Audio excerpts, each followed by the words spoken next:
ایک جنازہ آیا، بڑے مالدار کا جنازہ آیا، اس کا بیٹا بھی بڑا مالدار کا بیٹا تھا، بڑا انسان تھا، آیا نماز جنازے کے لیے جب صفیں باندھی گئی تو ہمارے پرنسپل محتمم صاحب نماز جنازہ پڑھانے کے لیے آگے آئے تو اجازت مانگی کہ بھئی جنازے کی نماز پڑھانے کی اجازت دو۔ اب اجازت کون دیں گے؟ باپ کے جنازے میں بیٹا دے گا۔ اب صفوں میں دیکھا گیا تو بیٹا موجود نہیں ہے، بیٹا باپ کی جنازے کی نماز میں شریک نہیں، آیا ہے جنازے میں لیکن نماز جنازے میں شریک نہیں۔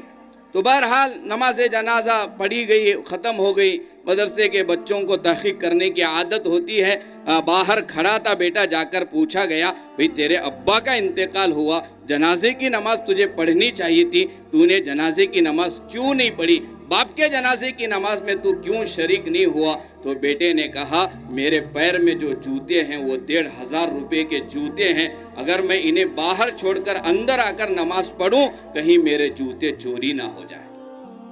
میرے باپ کی جنازے کے نماز میں شریک نہ ہونے کی وجہ جوتے، چپل کو اس نے عظمت دیا، باپ کی جنازے کی نماز کی اس کے دل میں قدر نہیں تھی۔ یہ دینی تعلیم سے محروم رکھنے کا نتیجہ، یہ اسلامی معلومات سے محروم رکھنے کا نتیجہ۔ آج ہماری اولاد، اگر تم چاہتے ہیں کہ تمہاری آنکھوں کا ٹھنڈک بنے، تمہاری بات سنے، تمہارے حقوق کو ادا کرنے والے بنے، تو ضروری ہے کہ انہیں دینی تعلیم سے آراستہ کریں، پیراستہ کریں۔ دنیا کی تعلیم دینا منع نہیں ہے لیکن دینی تعلیم کے ساتھ دینے کی کوشش کریں۔ لہذا ضروری بنتا ہے کہ ہمارا بچہ قرآن پڑھنے والا ہو، نبی کی تعلیمات سے آراستہ ہو۔ جب اس کے زندگی میں دین آئے گا تو وہ کبھی ماں کی نافرمانی نہیں کرے گا، وہ باپ کی نافرمانی نہیں کرے گا۔ آج والدین پریشان ہو کر آتے ہیں، مولانا آج ہمارا بیٹا ہماری بات نہیں سن رہا، ہماری بیٹی ہماری بات نہیں سنتی، کچھ بھی ہم حکم دیتے ہیں پورا کرنے کے لیے تیار نہیں ہے۔ یہ ہماری اولاد نافرمان کیوں بنی؟ کیونکہ ہم نے بچپن میں انہیں صحیح دین کی تعلیم سے آراستہ نہیں کیا۔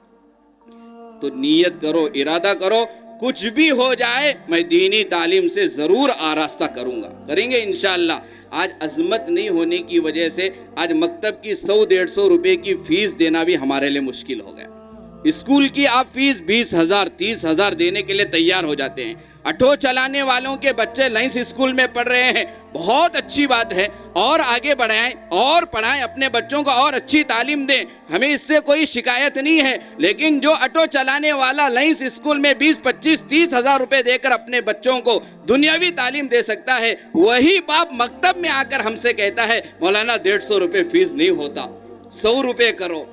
یہ جملے زبان سے اس لیے نکل رہے ہیں کیونکہ ہمارے دلوں سے قرآن کی عظمت نکل گئی، ہمارے دل سے نبی کے حدیثوں کی عظمت نکل گئی۔ آج 150 روپے میں 1 کلو گوشت نہیں آتا، ہمارے بچوں کی پاکٹ منی ماہانہ 400-500 ہے، لیکن یہ اساتذہ ماشاءاللہ اپنا وقت نکال کر ہمارے بچوں کی دنیا سنوار رہے ہیں، ہماری آخرت سنوار رہے ہیں۔ انہیں 150-200 روپے دینا ہمارے لیے مشکل ہو رہا ہے، یہ عظمت نہ ہونے کی وجہ سے، قدر نہ ہونے کی وجہ سے 100-200 روپے دوسری جگہ اڑا دیتے ہیں، لیکن مکتب کی فیس کا جب مسئلہ آتا ہے تو کتراتے ہیں، پیچھے ہٹ جاتے ہیں۔ نیت کرو، ارادہ کرو کہ وقت سے پہلے، مہینہ ختم ہونے سے پہلے فیس ضرور ادا کریں گے، پابندی سے مکتب کو بھیجیں گے، دینی تعلیم